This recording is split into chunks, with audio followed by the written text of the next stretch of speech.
오늘 에스라 느헤미야 개론 같이 공부해 나갈게요. 우리는 그 성경을 우리가 함께 살펴보면은 또 같이 세계사 공부를 같이 하게 되잖아요. 근데 특별히 구약의 역사의 마지막은 결국 이제 고대 근동의 패권을 차지한 그 페르시아라든지 그다음에 바벨론의 역사, 아수르의 역사, 이 모든 것을 같이 따라가게 되거든요. 그래서 오늘 잠깐 그 에스라 느헤미야서의 배경이 되는 그 페르시아의 왕을 좀 정리해 봤어요. 한번 보시면 페르시아 왕은 그냥 두 사람을 그냥 명확히 기억하시면 돼요. 고레스와 아닥사스다 왕입니다. 그래서 이 둘을 정리하면 돼요. 고레스는 세계사에서는 키루스 대왕이라고 말해요. 그래서 키루스라는 이름과 함께 고레스를 기억하면 되겠습니다. 그래서 이 내용은 오늘 우리가 볼 스룹바벨과 예수와의 귀환과 관련되어 있는 그런 페르시아의 초대 왕이에요. 첫 번째 왕이 되겠고요. 우리가 아닥사스다 왕 보실까요? 보면 여기는 되게 그 이름이 되게 어렵습니다. 원래 영어식 발음으로는 뭐 이르타크세르크세스 뭐 이렇게 말하는데 아닥사스다 생각하시되 에스라가 귀환할 때 그리고 느헤미야 귀환과 관련되어 있는 왕이 바로 이 아닥사스다입니다. 근데 중간에 보면 다리오 1세가 있는데요. 다리오 1세 때 성전이 완공될 때 그때 잠깐 등장하는 인물이고요. 그 다음에 아하수에로가 에스더의 남편이 되겠습니다. 그래서 전체 역사를 쭉 그래도 이제 페르시아 왕 여러분이 이해하기 쉽게 좀 이해하면 좋겠습니다. 오늘 이제 전체 내용을 다룰 텐데요. 전체 내용을 제가 그림과 함께 시작되잖아요. 이게 이제 바이블 프로젝트라는 그런 영상과 함께 제공되고 있는 내용인데요.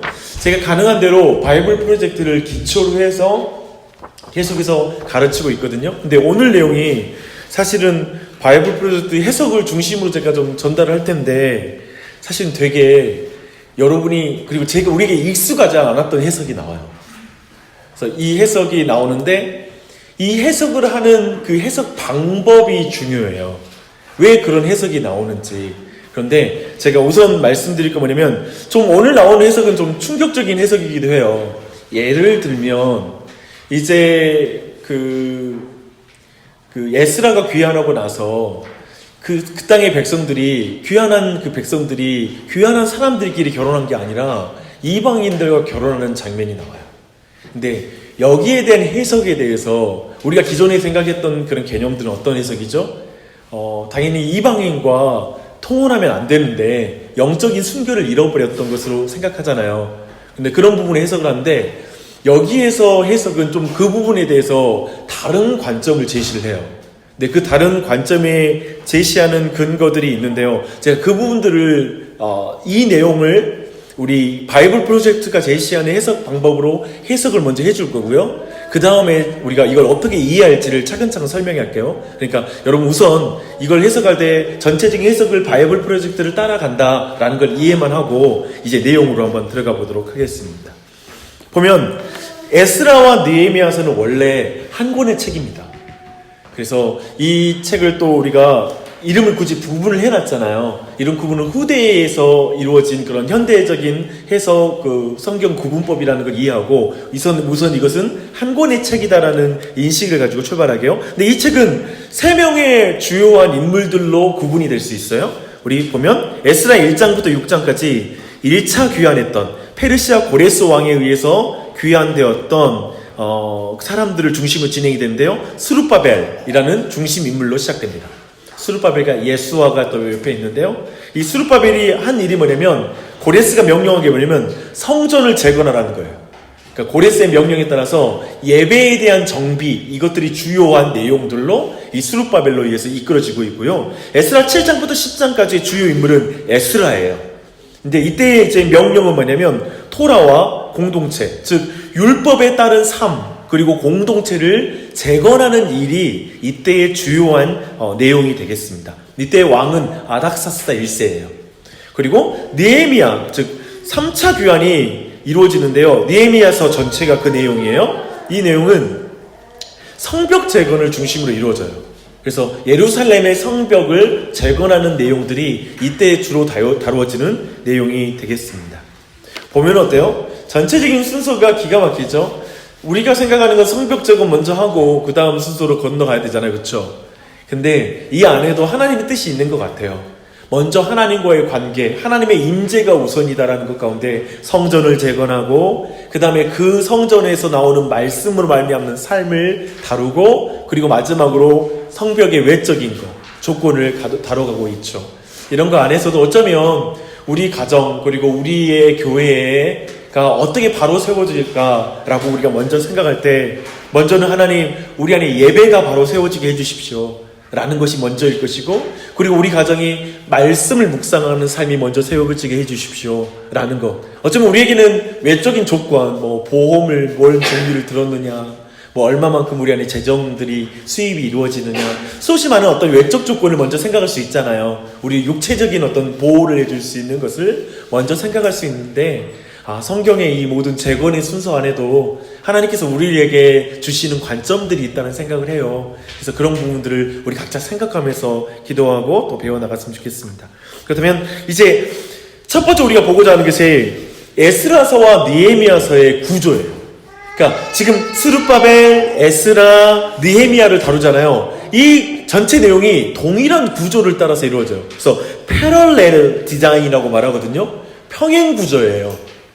그리고 이것을 비슷한이라는 의미를 세워도 돼요. 똑같은 비슷한 구조를 가지고 있다라고 이렇게 이해하시면 됩니다. 근데 여러분 보십시오. 성경을 해석하는 데는 여러 가지 방식이 있어요.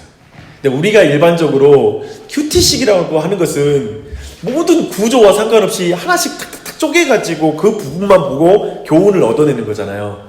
근데 사실은 이건 성경을 잘못 이해할 수 있는, 그리고 잘못된 이해로 들어갈 수 있는 방식이기도 해요. 근데 사실 평신도가 거의 접근하지 못하는 방식이 뭐냐면 성경을 구조를 통하여서 성경 이해하는 방식이에요.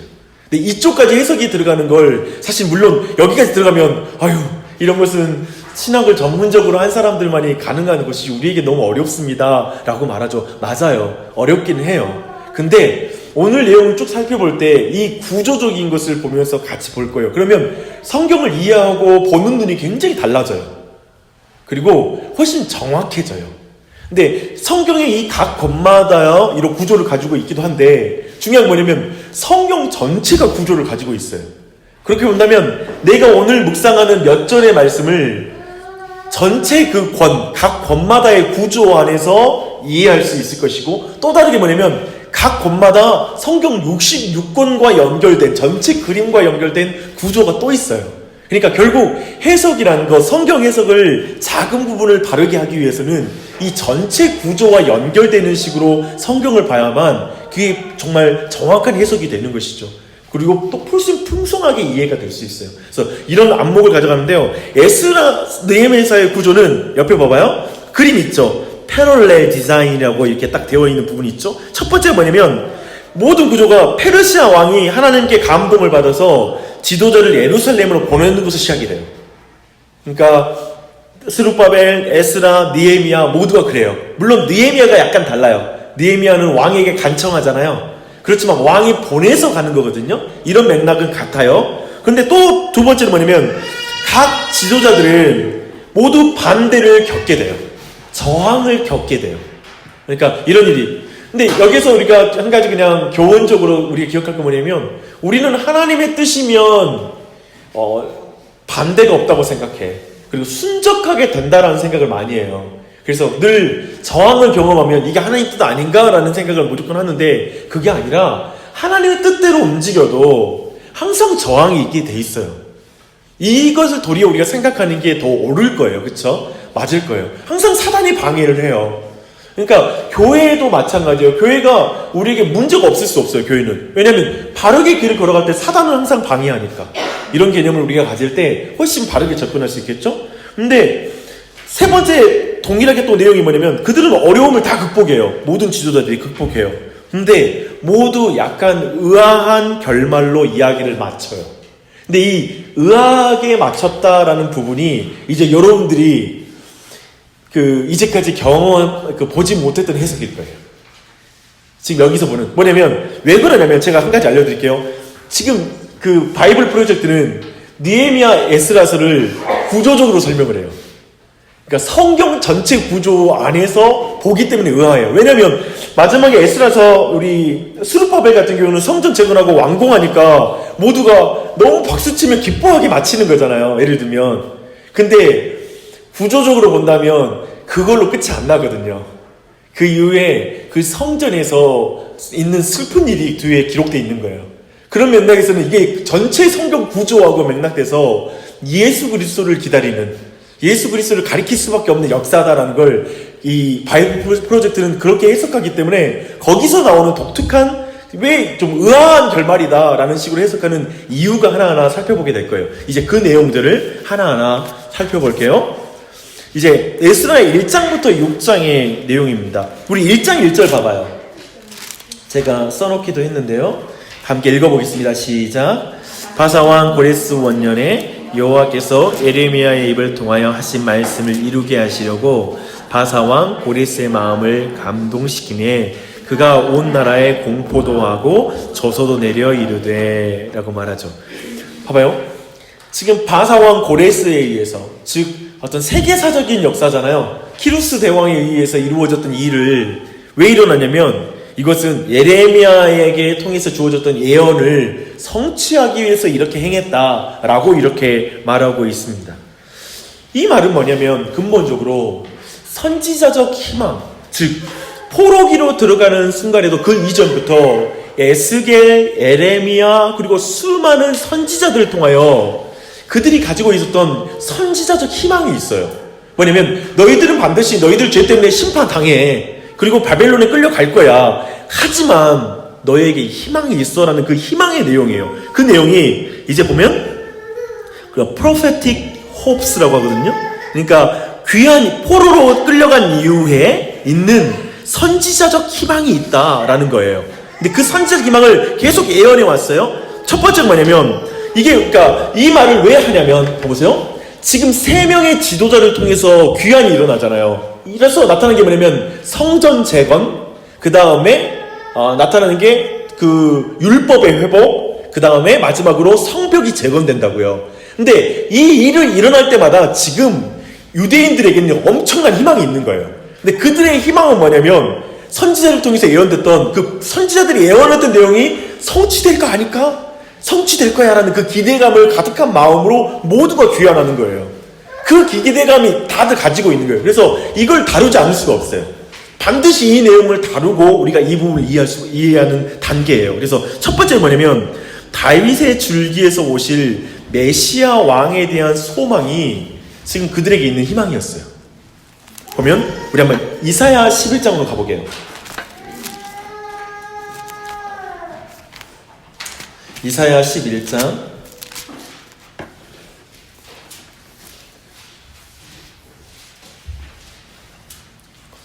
보면 첫 번째 11장 1절 이새의 줄기에서 한 싹이 나며 그 뿌리에서 한 가지가 나서 결실할 것이요 그의 위에 영원한 영 곧 지혜와 총명의 영이요 모략과 재능의 영이요 지식과 여호와를 경외하는 영이 강림하리니 그가 여호와를 경외함으로 즐거움을 삼을 것이며 그의 눈에 보이는 대로 심판하지 아니하며 그의 귀에 들리는 대로 판단하지 아니하며 공의로 가난한 자를 심판하며 정직으로 세상의 겸손한 자를 판단할 것이며 그의 입의 막대기로 세상을 치며 그의 입술의 기운으로 악인을 죽일 것이며 그리고 10절 봐봐요. 그날에 이새의 뿌리에서 한 싹이 나서 만민의 기치로 설 것이요 열방이 그에게로 돌아오리니 그가 거한 곳이 영화로우리라 라고 말하고 있죠. 그렇죠? 이새의 줄기에서 나오는 건 다윗의 자손을 통하여 오시는 메시아에 대한 그 기대감이죠. 그렇죠? 근데 사실 이 기대감이 스룹바벨에게 있었어요. 그러니까 스룹바벨이 다윗의 후손이거든요. 그러니까 그가 와서 성전을 재건할 때 그가 바로 메시아가 아닐까라는 기대감이 그 당시에 어느 정도 존재하고 있었어요. 그런 측면을 좀 생각해 보는 것도 중요해요. 근데 이게 그 당시 희망적 분위기였어요. 두 번째 뭐냐면 하나님의 임재가 그의 백성 가운데 있음을 드러내는 성전 재건에 대한 소망이 있었어요. 그러니까 이제 다시 성전 재건이 있을 거라는 예언이 있었거든요. 그 내용이 에스겔서 47장 한번 가봐요. 에스겔서 47장 우리가 되게 잘 알고 있는 말씀 나옵니다. 되게 유명한 말씀이에요. 그러니까 성전 재건에 대한 희망, 그리고 그 성전이 재건에 있을 때 나타나는 어마어마한 일들을 에스겔이 이렇게 예언하고 있어요.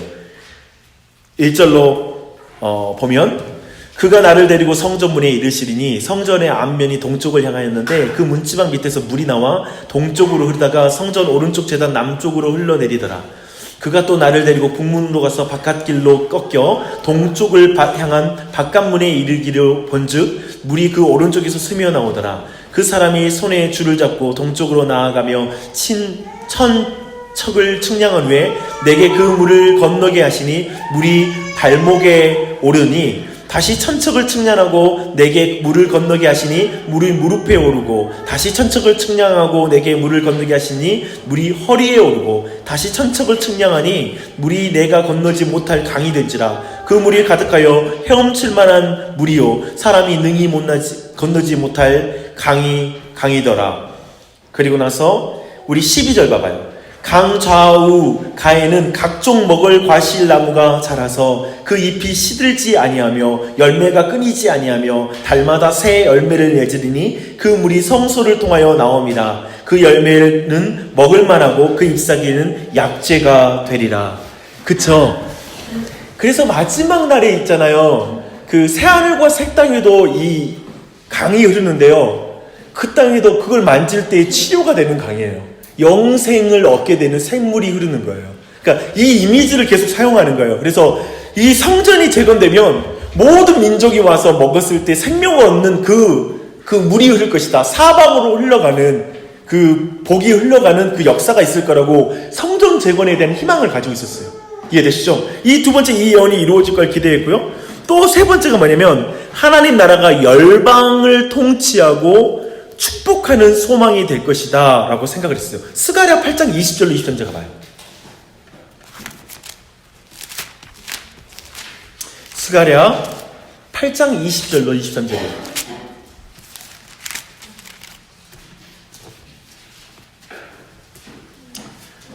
제가 읽겠습니다. 만군의 여호와가 이와 같이 말하노라. 다시 여러 백성과 많은 성읍의 주민이 올 것이라. 이 성읍 주민이 저 성읍에 가서 이르기를 우리가 속히 가서 만군의 여호와를 찾고 여호와께 은혜를 구하자 하면 나도 가겠노라 하겠으며 많은 백성과 강대한 나라들이 예루살렘으로 와서 만군의 여호와를 찾고 여호와께 은혜를 구하리라. 만군의 여호와가 이와 같이 말하노라. 그날에는 말이 다른 이방 백성 10명의 유다 사람 하나의 옷자락을 잡을 것이다. 곧 잡고 말하기를 하나님이 너희와 함께 하심을 드러나니 우리가 너희와 함께 가려 하리라 하시니라. 그쵸? 이방 백성이 이제 유대인의 즉 이스라엘 백성 한 사람을 잡고 10명이 그들을 붙잡고 너희에게 구원이 있다, 너희에게 복이 있다라고 말하는 날이 올 거라는 거예요. 근데 이 모든 내용들이 뭐예요? 지금 메시아적인 왕이 등장하고 성전의 재건과 마지막에 또 이스라엘을 통한 회복, 열방의 회복까지 이어졌을 때 이 모든 내용이 말하고 있는 건 뭐예요? 이것은 바로 아브라함에게 하신 복의 성취잖아요. 그쵸? 아브라함 언약이 이렇게 성취될 거라는 걸 이렇게 가리키는 거예요. 그러니까 지금 유대인들은 계속해서 이 희망을 가지고 있는 거예요. 그래서 이 모든 소망을 염두에 두고 이제 일이 시작돼야 돼요. 스룹바벨이라는 사람이 이제 통해서 이제 3장부터 이제 시작되죠. 이제 돌아오는 기환이 시작돼요. 그리고 이제 성전 건축이 시작돼요. 근데 스룹바벨이라는 이름 뜻이 뭐냐면 바벨에서 태어난 사람이라는 뜻이에요. 그런 의미에서 바벨에서부터 태어났던 그 모든 그 유대인들, 이스라엘 백성의 대표라고 생각하시면 돼요. 그들이 귀환한 거예요. 근데 먼저 3장 1절로 7절 보니까 제일 먼저 번제를 위한 제단을 만들어요. 그리고 3장 8절 보니까 이제 성전 건축을 시작합니다. 근데 3장 11절로 13절 말씀 우리 함께 읽어봐야 돼요. 보시겠습니다. 에스라 3장 이제 성전 기초돌 놓고 했거든요. 근데 그러자 그것에 대한 백성들의 반응이 나와요. 3장 11절로 13절 말씀. 함께 읽겠습니다. 찬양으로 화답하며 여호와께 감사하여 이르되 주는 지극히 선하심으로 그의 인자하심이 이스라엘에게 영원하시도다 하니 모든 백성이 여호와의 성전 기초가 놓임을 보고 여호와를 찬송하며 큰 소리로 즐거이 부르며 제사장들과 레위 사람들과 나이 많은 족장들은 첫 성전을 보았으므로 이제 이 성전의 기초가 놓임을 보고 대성통곡하였으니나 여러 사람은 기쁨으로 크게 함성을 지르니 백성이 크게 외치는 소리가 멀리 들리므로 즐거이 부르는 소리와 통곡하는 소리를 백성들이 분간하지 못하였더라. 지금 여기에서 독특한 기록이 있는 거예요. 성전 기초를 놓았으면 사람들이 굉장히 기뻐해야 되잖아요. 근데 기뻐하는 소리가 있어요. 근데 예전에 솔로몬의 성전을 기억하던 나이 든 사람들은 대성통곡해요. 왜 그런가에 대한 질문이 여기서 나오는 거예요. 왜 그랬을까? 그리고 나서 6장 13절로 넘어가 보게요. 이제 성전을 재건했어요. 6장 13절로 이제 22절 말씀을 보면 성전 봉헌식이 나와요.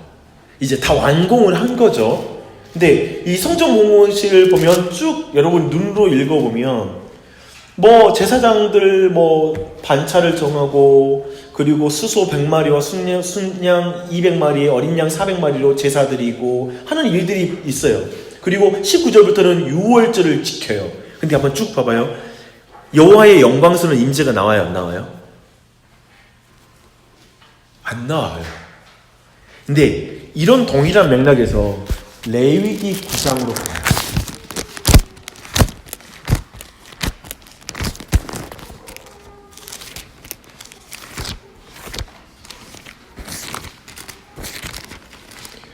레위기 9장에 가보면 이제 성막을 완공합니다. 그래서 아론이 첫 제사를 드리죠.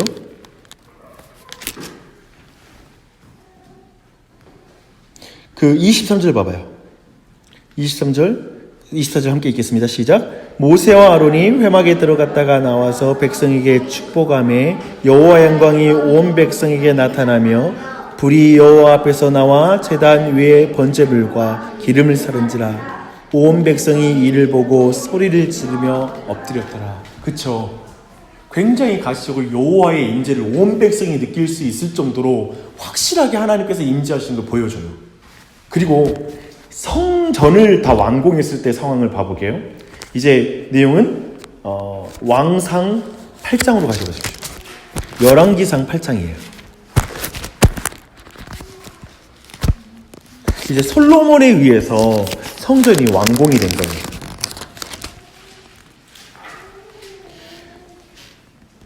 그리고 10절 11절 봐보십시오. 왕상 8장 10절 11절 시작. 제사장이 성소에서 나올 때에 구름이 여호와의 성전에 가득하매 제사장이 그 구름으로 말미암아 능히 서서 섬기지 못하였으니 이는 여호와의 영광이 여호와의 성전에 가득함이었더라. 그러니까요. 지금 계속 이전에 있었던 성막 완공과 성전 1차 성공전 완공이 됐을 때 여호와의 임재가 가득한 거예요. 그 영광이 가득 드러난 거예요. 근데 이 성전이 재건된, 즉 포로기 이후에 성전이 재건됐을 때는 그런 일이 안 일어나는 거예요. 뭔가 아까 우리가 봤던 대로 그 나이 든 사람들은 울고 있고 그 성전에 기초가 섰을 때 울고 있고 아마도 지금 이 순간에도 그 모든 것에 만족하지 못하는 이전에 영광스러운 하나님의 임재를 받던 사람들에게는 지금 이 상황이 탐탁치 않은 상황인 거예요. 그리고 하나님의 임재도 실질적으로 나타나지 않았으니까 하나님이 예를 들면 이 상황에서 하나님은 작았으니까 임하지 않았다. 이러신 분이셨을까요? 아니 왠지 이 안에 지금 그런 느낌이 있는 거예요. 그런 느낌적인 느낌? 그것은 과거의 영광스러운 성전도 아니고 소망하던 새 성전도 아닌 그런 느낌. 그런 환경이 지금 이 안에 펼쳐지고 있어요. 이렇게 이야기가 마무리되는 거예요. 에스라의 사역이 끝나는 거예요. 스룹바벨의 일이 끝나는 거예요.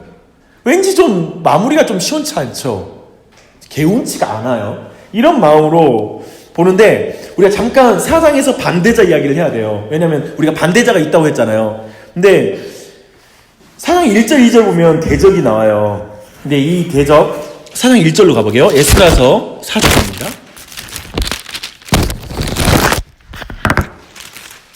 한번 보겠습니다. 사장 1절 2절 읽겠습니다. 사로잡혔던 자들의 자손이 이스라엘의 하나님 여호와의 성전을 건축한다 함을 유다와 베냐민의 대적이 듣고 스룹바벨과 족장들에게 나와 이르되 우리도 너희와 함께 건축하게 하라. 우리도 너희 같이 너희 하나님을 찾노라. 압수르 왕 에사라돈이 우리를 이리로 오게 한 날부터 우리가 하나님께 제사를 드리노라 하니 라고 말하고 있어요. 사장 1절 2절의 대적은 누군가? 바이블 프로젝트는 뭐라고 해석하냐면 바벨론에 끌려가지 않았던 이스라엘 백성이라고 해석을 해요. 저는 약간 그 부분에 대해서 선뜻 동의를 가지는 않아요. 근데 아니면 아수르에 의해서 강제 이주한 그 이방인들이라고도 볼 수 있을까요? 그렇죠? 그런 의미에서 그들은 이스라엘의 종교에 줄 알고 있고 이스라엘 종교에 참여하고 있는 사람이긴 해요. 즉 이방 종교를 가지고 또 거기에 토착적인 이스라엘 종교에 참여하고 있는 사람이라고 이해할 수 있을 거예요. 여하튼 그들이 이 성전 재건에 함께 하겠다고 말을 해요. 그러니까 뭐라고 말하냐면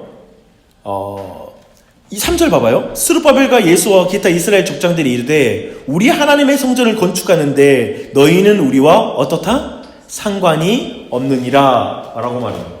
봐보시죠. 우리 전체 그림 봐봐요. 여기 전체 우리 그림 나눠드린 것에 You have no party in the temple 이라고 나오는 그 그림 있죠? 4장이에요. 그거 동그라미 한번 쳐보시고요. 그리고 10장 봐봐요. 7장부터 에스라서 봐봐요. 이때는 이제 결혼한 사람이에요. 혼인한 사람들에게 You have no party in Israel이라고 나와요. 그리고 또 옆에 그림 봐봐요. 느헤미야서 가보십시오. 이때도 또 성전 건축 같이 하겠다고 말하는 사람이 있어요. 너희들은 우리 이 일에 예루살렘에 어떠한 부분이 될 수 없다라고 또 You have no party in Jerusalem이라고 나와요. 그래서 이 세 가지 말을 하거든요, 실제로.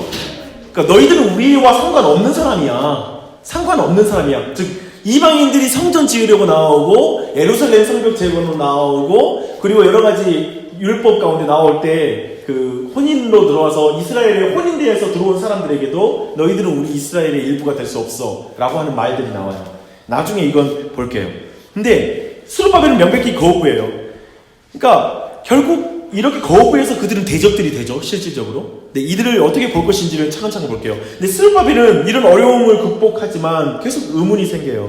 선지자들의 예언은 하나님 나라가 임할 때 이스라엘 모든 족속과 열방이 함께 이스라엘의 하나님을 예배할 것이라고 말했잖아요.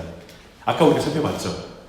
그러니까 선지자적 예언은 뭐였냐면 이것이 지금 그 바이블 프로젝트가 가지고 있는 독특한 그리고 이 부분이 한 부분의 해석적 관점인 거예요. 뭐냐면 이 당시에 지금 선지자적 예언이 있었던 상황이잖아요. 즉 모든 이방 민족이 나와서 하나님의 백성으로 나올 것이다 라는 그 선지자적 희망이 있었었는데 근데 왜 이런 갈등이 일어날까? 그런데 이런 갈등이 생기는 것은 지금은 그 언약이 성취될 때가 아니라는 거. 지금 분명히 그 예언이 있었지만 지금은 그 백성들이 이렇게 돌아올 수 없는 상태라는 거. 그래서 약간은 이렇게 실망스럽게 다들 끝나는 거예요. 어쩌면 두 번째 혼인해서 들어온 사람들을 밖으로 보낼 필요가 없잖아요. 어쩌면 이방인과 결혼했으니까 전부 다 다시 이혼해 라고 하는 이 규정들을 굉장히 오늘날 이해하기 힘들잖아요. 근데 그 당시 선지적 예언에 있었던 상황을 봐서도 그렇지 않고 선지자적인 예언이 이루어진다고 볼 수도 있었다는 거예요. 그럼에도 그렇게 하는 거예요. 그런데 중요한 게 뭐냐면 선지자적 희망이 성취되지 않은 역사라는 거예요. 이 상황은. 그러니까 이 일은 나중에 예수 그리스도를 통해서 이루어진 역사라는 거예요. 그런 의미에서 지금 이 모든 역사가 완벽하게 선지자의 그 예언이 성취되는 것으로서 스룹바벨은 예수님이 아니고 에스라도 예수님이 아니고 느헤미야도 예수 그리스도가 아닌 거예요. 그런 의미에서 이 불완전하게 끝나는 거예요. 차근차근 이 다음 내용들 살펴보면 이 내용들이 지금 좀 이해가 안 되더라도 좀 더 정확하게 이해될 수 있을 거예요. 이제 에스라 7장부터 10장 가보게요. 우리가 아는 것처럼 에스라는 율법학자예요. 그리고 학사예요. 그래서 이스라엘의 선생이에요. 근데 아닥사스다 왕이 이제 7장 11절로 26절 보면 아닥사스다 왕이 이제 율법을 따라 14절 봐봐요. 아닥사스다 왕 대단해요. 봐보세요. 13절 보면 조서를 내리노니 우리나라에 있는 이스라엘 백성과 그들 제사장들과 레위 사람들 중에 예루살렘으로 올라갈 뜻이 있는 자는 누구든지 너와 함께 갈지어다. 너는 내 손에 있는 하나님의 율법을 따라 유다와 예루살렘 형편을 살피기 위하여 왕과 7 자문관의 보냄을 받았으니. 재밌어요, 그렇죠? 이방인이 율법 회복하라고 이스라엘 백성에게 말씀 가르치라고 보내요. 참 이건 하나님의 감동이 아니고는 있을 수 없는 일이죠. 그렇죠? 이거 특별하게 이 일 가운데 올라가요. 그래서 이 일이 일어나고요. 그리고 이제 9장부터 10장에 내오는 쾌한한 이스라엘 백성이 이제 와보니까 에스라가 와보니까 또다시 장애물이 있는 거예요. 반대가 있고 뭔가 문제가 이스라엘 공동체에 있는데 뭐냐면 이스라엘 백성이 쾌한한 이스라엘 백성이 이방인과 결혼을 한 거예요. 많은 사람이. 이 문제가 있어요. 그래서 결국은 에스라는 뭐냐면 신명기 23장 1절로 4절의 말씀을 따라서 이방인과 결혼하는 것이 하나님 뜻이 아니다 라고 외치고 그 문제에 대해서 호소해요. 율법의 명령을 따를 걸 호소해요. 왜냐하면 우리 그림을 봐봐요. 지금 이 머리에 두건을 쓰고 있는 사람 있잖아요. 할아버지. 이 사람이 지금 에스라입니다. 그렇죠? 에스라가 생각을 해요. 이 사람들은 가나안 사람들과 같이 지금 매우 나빠졌다. 지금 아주 악하다라고 보는 거예요. 지금 뭐냐면 이방인들과 결혼하는 문제를 배교로 보는 거예요. 그렇기 때문에 철저히 신명기의 말씀을 따라서 너희들은 다시 하나님께 돌아와야 된다라는 걸 지금 에스라는 걸 외치고 있는 거예요. 그래서 뭐냐면 이방인과 모든 결혼을 무효하고 그 아내들과 아이들은 멀리 보내야 한다라는 법령을 외치는 거예요. 이방 아내와 헤어진. 근데 문제는 이제 나중에 이방인과 헤어지거든요. 근데 우리가 놓치지 말아야 될 게 뭐냐면 성경에 기록된 내용이 모든 이스라엘 백성이 다 그 말씀을 따라서 이방인을 다 버린 게 아니라는 거예요. 일부만 기록되어 있는 거예요. 그런 의미에서 부분적으로 그 명령이 시행됐다는 걸 우리가 좀 이해할 필요가 있어요. 모두 시행한 건 아니라는 거예요. 근데 여기에서 동일하게 아까 말했던 거 선지자적 희망과 비교한 역사적 해석이 여기 또 들어가요. 그러니까 이런 해석이 우리에게는 어렵기 때문에 또 한번 살펴볼게요. 뭐냐면 이 이야기 자체가 여러 가지가 이상한데 우리 그림 봐보십시오. 그림도 제가 옆에 따로 우리가 넣어놨는데요. 사실은 아까 말했던 선지자적 해석은 모든 열방의 다양한 민족들이 이스라엘 민족 한 사람을 붙잡고 돌아오는 희망이잖아요. 그 회복될 걸 이미 이 당시 백성들이 들었다라는 거예요. 이방인이 돌아오는 거. 그런데 오히려 이 상황에서 우선 하나님은 이 상황에서 뭐냐면 구체적으로는 하나님은 에스라에게 이혼하라는 말을 명령하지 않았다는 거예요. 이 명령은 구체적으로 에스라에게 명령하여서 이루어진 일이 아니다. 이걸 바이블 프로젝트를 말하고 있어요. 구체적으로 지금 명령에서 이혼하라는 걸 말하지 않았기 때문에 이거 좀 이상하다. 두 번째, 10장 1절 2절 봐봐요. 10장 1절 2절 함께 읽어볼게요. 시작. 에스라가 하나님의 성전 앞에 엎드려 울며 기도하며 죄를 자복할 때 많은 백성이 크게 통곡하며 이스라엘 중에서 백성의 남녀와 어린아이의 큰 무리가 그 앞에 모인지라. 엘람 자손 중 여이엘의 아들 스가냐가 에스라에게 이르되 우리가 우리 하나님께 범죄하여 이 땅 이방 여자를 맞이하여 아내로 삼았으나 이스라엘에게도 아직 소망이 있나니 라고 말하면서 그냥 헤어지겠다고 말해요. 그들을 다시 보내겠다고. 자녀들과 그리고 이방 여인들을 보내겠다고. 그러니까 즉 이 일에 대한 제안이 예루살렘의 지도자인 스가냐가 이 법령을 만들도록 제안하는 것으로 그리고 있다는 거예요. 두 번째, 같은 시대의 선지자였던 말라기가 있거든요. 말라기는 포로되었던 자들이 순결함을 지키려고 말은 했지만 하나님은 또 이혼을 미워한다고 말을 하고 있어요. 말라기 2장 13절로 가볼게요.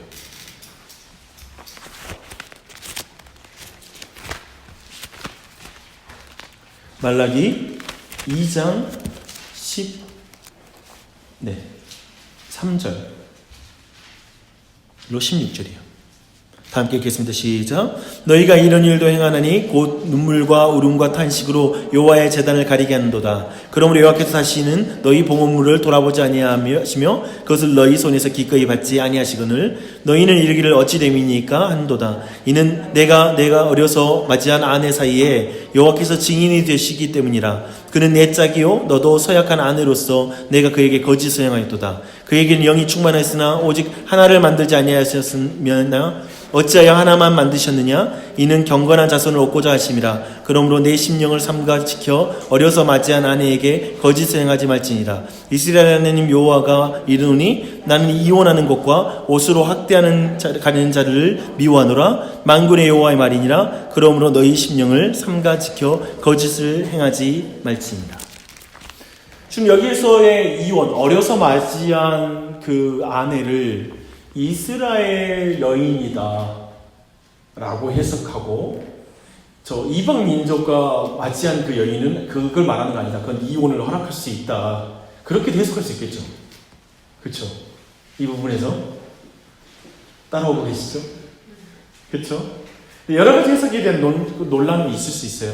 근데 지금 가스펠 바이블 프로젝트는 이 두 가지에 대한 것을 충돌로 보는 거예요.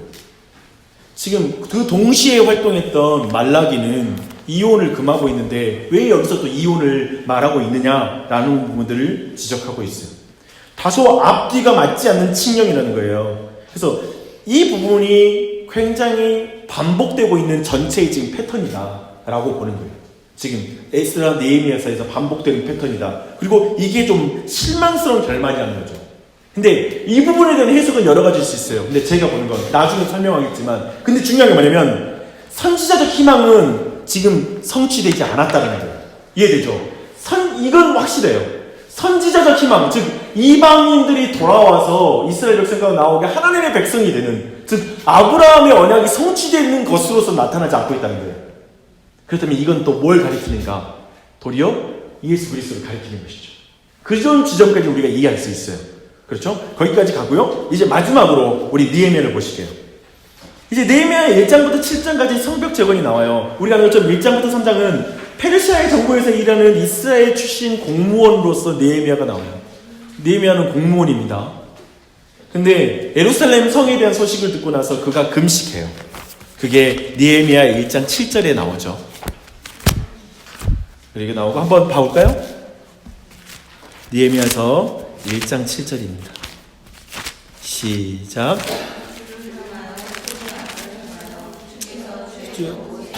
명령하신 계명과 율례와 규를 네, 죄송합니다. 그리고 1장 7절이 아닌 것 같고 4절이에요. 시작. 내가 이 말을 듣고 앉아서 울고 수일 동안 슬퍼하며 하늘의 하나님 여호와 앞에 금식하며 기도하여 라고 말하고 있죠. 사실은 그는 이스라엘 성벽이 무너진 것들과 성문이 불탄 것에 대해서 슬퍼하며 기도하고 나서 기도 응답이 2장에서 있어요. 근데 아닥사스다 왕의 허락을 받게 되죠. 결국 그 회복을 위해서 성벽 재건을 위해서 자신이 파송받게 되고 재료를 지원받을 뿐만 아니라 함께 마병과 그리고 여러 군사들까지 옆에 대동하고 그리고 조소까지 이 일이 형통하게 진행될 수 있는 조서까지 받아들이고 이동하게 돼요. 근데 4장부터 6장까지 또 무슨 구조죠? 방해가 일어나요. 방해가 일어나죠. 그래서 이 역시 예루살렘 근처에 이미 살고 있던 사람들과 갈등이 또 생겨요. 다시 한번 이야기가 긴장감이 흐르는 거예요. 그리고 나서 또다시 선지자적 희망과 비교한 역사의 해석이 나타나요. 뭐냐면 동시대 선지자 스가랴 같은 경우에 외국의 새성 예루살렘은 성벽이 없다고 말해요. 그러니까 원래 완성의 형태는 뭐냐면 성벽 재건이 아니에요. 그러니까 마지막 날에 있을 예루살렘 성 있잖아요. 그러니까 새하늘과 새 땅에 여러분이 생각하는 새하늘과 새 땅에 성벽이 있겠어요, 없겠어요? 성벽의 기능이 뭐예요? 대적들로부터 보호잖아요. 그런 개념에서는 마지막 최종적인 그 하나님 나라의 회복에서는 벽이 없어요. 그러니까 그런 말 있잖아요. 우찌무라 간조라는 일본의 위대한 스승이 있어요. 그 기독교인 스승인데, 근데 그 사람이 너무나 서양에 가고 싶었어요. 왜냐면 그가 복음을 받아들인 이후에 유럽에 가면 그러니까 천국이라고 생각했어요. 하나님 나라가 이루어진 천국은 어떤 모습일까 생각해서 이 사람이 유럽에 갈 기회를 얻어서 간 거예요. 그때가 일본 개화기 시기인데, 근데 가서 그가 크게 실망하게 돼요. 그가 실망한 이유가 뭐냐면 가보니까 모든 하인들이 커다란 그 열쇠 보름을 들고 있더라는 거예요. 근데 가는 곳마다 먼저 앞에 가면서 열쇠로 따고 문을 열고 들어가더래요. 그래서 안내하고 또 다른 문에 들어갈 때 또 문을 열고 들어가더래요. 그걸 보고 이곳은 하나님 나라가 아니구나.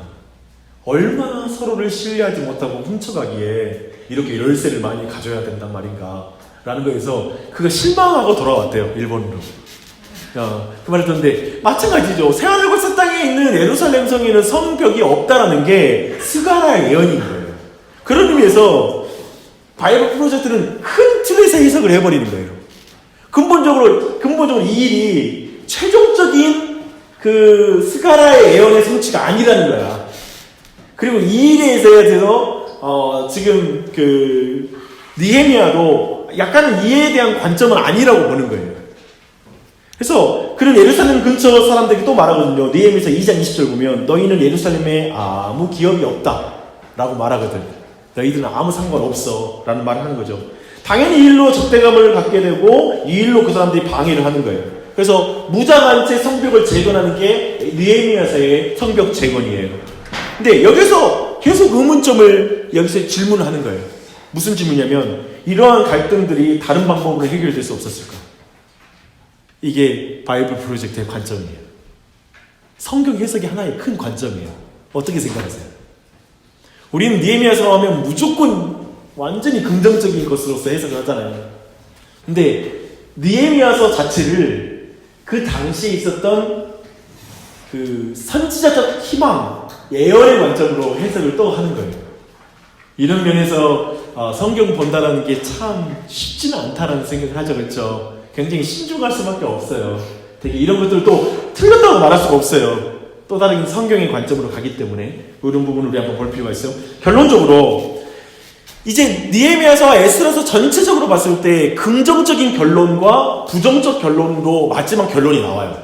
그 두 가지 결론을 이제 살펴보고 마무리를 할게요. 첫 번째 결론은 뭐냐면 8장부터 12장까지 이제 영적 갱신이 일어나요. 그래서 긍정적으로 이 모든 결론을 내려요. 뭐냐면 에스라 느헤미야서는 함께 이스라엘 사람들의 영적 각성을 위해 에스라와 느헤미야가 뭉쳐요. 그리고 그 일을 감당하는 게 8장부터 12장의 내용이에요. 포로로 돌아온 자들이 함께 축제에 모여서요 7일 동안 백성들에게 율법을 읽고 가르치는 사건이 있어요. 여러분 그거 기억하시죠? 율법을 읽을 때 모든 백성이 일어서서 아멘 아멘 하면서 들었던 그 기록이 거기에 이어지고 있어요. 사실 이 말하는 게 왜냐면 우리가 이 내용을 사실 최근에 설교를 들었거든요. 기억나시죠? 그러니까 우리 구약 마지막 때 들었던 내용이라서 아마도 여러분의 기억이 많이 남을 거예요.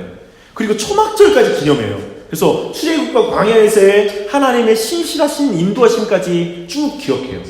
그리고 사람들이 죄를 자복해요. 그리고 언약을 갱신해요. 굉장히 깊이 나가거든요. 이때 그러니까 이스라엘 백성이 이때 에스라서의 영적 부흥은 굉장히 깊이가 있어요. 뭐냐면 이스라엘 백성 안에 굉장히 깊이 있는 영적 회복이 일어나요.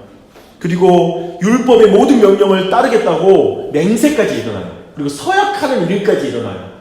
굉장히 깊이 일어나는 것이죠. 그리고 성전과 예루살렘 성벽 재건을 즐거워하며 기뻐합니다. 근데 여기까지 왔을 때 이제 드디어 선지자적 예언이 이루어지는구나. 어쩌면 그런 전환점, 이제 이스라엘 백성은 큰 문제가 없다라고 하는 생각이 들잖아요. 근데 그렇지 않아요. 결론의 두 번째가 있는데요. 마지막 13장이 또 하나의 중요한, 어쩌면 좀 약간은 이제까지 봤던 내용, 쭉 마지막에 약간 석연치 않은 결론이 있잖아요. 그 결론의 정점을 찍어요. 뭐냐면 매우 실망스럽게 이 책이 끝나요. 느헤미야가 이제 도시를 돌아보거든요. 근데 백성들이 언약의 맹세를 지키지 않는 걸 보고 보고하고 마무리가 돼요. 스룹바벨이 재건에 힘쓴 성전은 관리가 소홀해져요. 그래서 이방인이 그 안에 들어와 살아요. 그리고 거기 안에서 자격 없는 자들이 그 안에 봉사하고 있어요. 그러니까 말도 안 되게. 그러니까 원래 하나님이 정했던 그 레위인들과 그리고 제사장들이 봉사를 해야 되잖아요. 그렇지 않는 거야. 성전 재건해놨는데 이런 일이 벌어진 거예요. 그리고 재건한 율법, 이스라엘의 율법 재건 역시 어떻게 됐을까요? 사람들이 율법 어기고 안식일날 일해요. 그걸 기록해요. 안식일날 일하고 있는 거예요. 세 번째, 성벽 재건했잖아요. 그러면 성벽 재건 때 어떤 일이 벌어질까요? 했는데 성벽 주위에서 시장 열고 안식일날 장사해요. 이걸 본 거예요.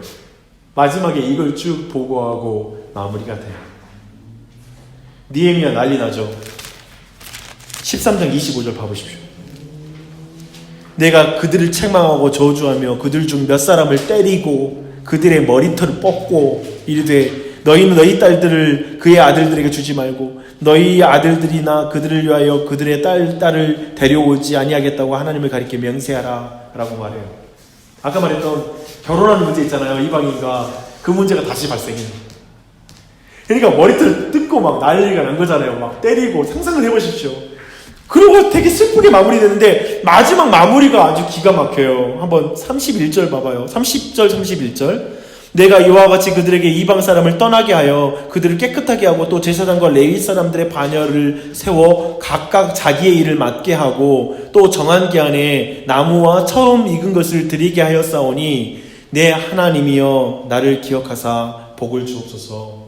쉽게 말하는 거 뭐냐면 하나님 그래도 저만은 기억해 주십시오. 끝나요. 그렇죠. 마지막이 뭐냐면 하나님 난 이렇게 했으니까요. 내 할 건 다 했어요. 저는 기억해 주세요. 왠지 이런 느낌이에요. 그러니까 느헤미야서가 그렇죠. 좀 이상하죠. 결론이 이상해요. 그러니까 저는 이제 바이블 프로젝트 처음 해석 듣고 나서 되게 불쾌했어요. 왜냐하면 우리가 해석해 왔던 거 너무 다르니까. 뭐냐면 어려운데 어려운 일을 극복하고 마지막에 하나님의 일을 미션 컴플리티드 한 거잖아요. 미션 완료하고 나서 야 에스라, 느헤미야, 스룹바벨 진짜 훌륭한 그리스도인이야. 그들의 그 일을 수행하는 거에서 우리가 영적 교훈을 충분히 다 얻어도 돼요. 해석적으로 전혀 문제가 아니에요. 그들이 했던 해석이 틀리다는 말이 아니야. 근데 최종적으로 지금 이 해석은 선지자적 희망. 그러니까 바라봤던 그 일과는 사실 그들이 모든 일을 이뤘음에도 불구하고 시간이 흐르자 결국 그 일도 완전하게 되지 않은 거예요. 그걸 보여줬을 뿐이에요. 그래서 오늘날 우리도 에스라와 느헤미야와 스룹바벨처럼 순종해서 이렇게 일을 하자라는 교훈을 얻는 것이 전혀 문제가 없어요. 그 교훈을 다 얻을 수 있어요. 근데 완수가 안 되는 거예요. 그 일이 진짜 완벽하게 이루어지진 않는 그 현실을 보여주는 거예요. 근데 이렇게 성경을 보면 도리어 우리에게 더욱더 와닿아요. 그 내용이 일단 마무리할 때 말씀드릴게요. 근데 어쩌면 이 결말이 예상되는 결말이기도 했죠. 그쵸? 예상되는 결말이에요. 이 단락의 이런 결말은 사실은 이런 식으로 지금 구조가 만들어졌다고 했잖아요. 근데 여러분 기억은 아까 제가 말했죠. 구조로 성경을 읽으면 굉장히 많은 걸 얻는다고. 근데 이게 성경의 메시지인 거예요. 매우 의도적으로 이렇게 구성을 하는 거예요.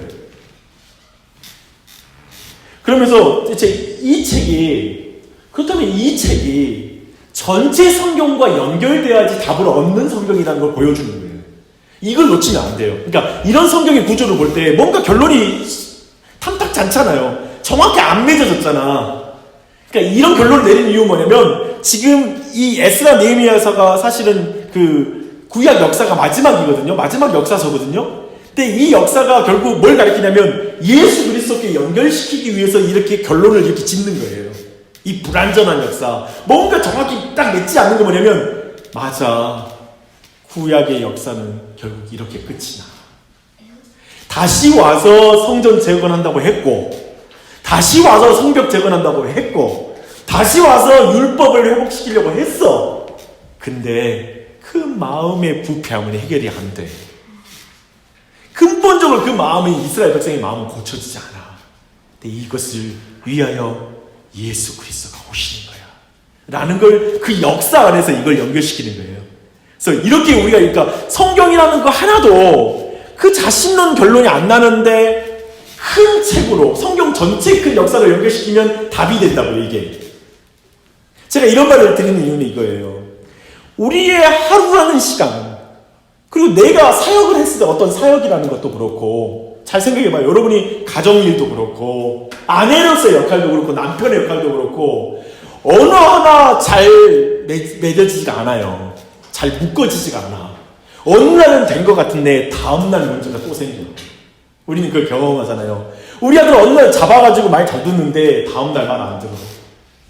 그러니까 예를 들면 우리의 인생에 나타나는 많은 것들이 우리가 노력하고, 우리도 율법을 재건하기 원하고 성벽 재건하기 원하고 우리도 성전 재건하기 원하지. 우리도 열심히 노력해서 우리 가정 예배 드리기를 원하고, 그리고 여러 가지 일들을 아이들 바로잡아서 말씀 가르치고 하는 일들을 우리도 개인적으로 노력한다는 거예요. 우리도 여기에서 충분히 니에미야와 에스라와 그리고 스룹바벨의 열심을 우리 안에 교훈을 얻어서 이 모든 걸 우리도 재건을 해야 돼요. 수고해야 돼. 힘써야 돼. 그런데 우리 모두에게 느끼는 뭐냐면 이것으로 완전하지 않은 걸 느끼는 거예요. 그래서 우리는 거대한 그 이야기를 예수 그리스도께 연결시키지 않는 이상 이 일에 대한 답을 못 얻는 거예요. 이해되죠? 항상 우리는 그렇다는 거예요. 그런 의미에서 더욱더 이런 구조가 주고 있는 우리 안에 은혜, 그리고 신앙적인 관점, 그리고 어떤 우리 안에 분명한 결론들을 분명히 잡아야 돼요. 그럴 때 굉장한 이 안에 위로가 있는 거예요. 그리고 이 안에 답이 있는 거예요. 아, 예수 그리스도밖에 없구나. 역사가 이렇게 지금 성경이 의도적으로 이렇게 기록하면서 이 중요한 예수 그리스도를 가리키기 위한 부분으로 이 부분을 주었구나라는 걸 우리 안에 깨닫게 되는 것이죠. 그래서 이 부분을 이해하면 우리는 중요한 결론의 나옴이, 그 방향이 나타날 것입니다. 그래서 이제 차근차근 이제 다음 주부터는 이 내용들에 대한 구체화한 설명을 위해서 지혜서와 예언서들도 배우게 될 거예요. 네, 이 내용들로 전체 내용 오늘 마무리하는데요. 제가 구조 부분을 처음부터 다뤘다가 마지막도 제가 지금 구조 부분과 함께 중요한 교훈을 얻었잖아요. 근데 저는 성경을 읽을 때, 그러니까 여러분이 성경 해석을 다양하게 접하잖아요. 목회자로부터 성경을 해석을 접하기도 하고, 저 같은 경우는 교우들이 하도 너무 목사님 설교는 기존에 있던 해석과 달리 해석해서, 그리고 난 너무나 새롭게 이전에 들었던 내용과 너무 달라서 굉장히 그 부분 말하면, 솔직히 말하면 새로운 해석자가 되기를 너무나 원치 않고 제가 굉장히 그 말을 두렵게 들어요. 그러니까 뭐냐면은 제가 사실은 그 전통 속에 있던 해석, 그리고 어느 정도의 주석에 언급되지 않는 해석으로 가지는 않으려고 하거든요. 그러니까 새로운 해석으로 내가 가는 게 아니라 권위 있는 해석 안에서 가는데, 문제가 뭐냐면 우리가 그런 권위 있는 해석을 본 적이 없었던 거예요. 그러니까 우리가 가진 전통은 뭐냐면, 설교자에게 들었던 전통이 사실은 굉장히 하나의 전통으로 이렇게, 오늘도 굉장히 해석에 대한 것이 굉장히 이렇게 이루어지는구나 하는 하나의 그림을 여러분 좀 느꼈잖아요. 성경 해석이 이렇게 이루어질 수 있구나라는 거. 그래서 약간 선지자적 희망과 연결시켜서 이 부분을 보는 거. 근데 예를 들면 성경을 이렇게 보는 건 굉장히 크게 보는 것이고, 거대한 스토리에서 하나의 작은 걸 보게 되는 거거든요. 근데 예를 들면 우리는 늘 큐티식으로 성경을 봤기 때문에 성경이 이런 것이 새로운 거예요. 거대한 역사적 관점으로 성경 보는 게 너무 새롭고 한 부분이 있었다는 걸 여러분 좀 이해하면 좋을 것 같아요. 그리고 이렇게 또 한 가지는, 이렇게 큰 역사적 관점으로 성경 전체와 연결시켜서 볼 때 성경은 여러분 계속 깨울 거예요. 그리고 성경은 정말 파워풀해요. 그래서 저는 여러분이 그런 해석과 그런 성경을 보는 눈들을 계속 키워갔으면 좋겠어요. 그리고 저 또한도 그렇게 설교를 해나가고 있고요. 그래서 그런 맥락에서 해석을 여러분 이해해 나가면 훨씬 유익할 것이다. 그리고 오늘 나눴던 것처럼, 그러니까 여러분 각자 구약의 시대 속에서 살지 마시고 구약 시대에서 신앙생활 할 수 있는 것 같아요. 오늘날에도.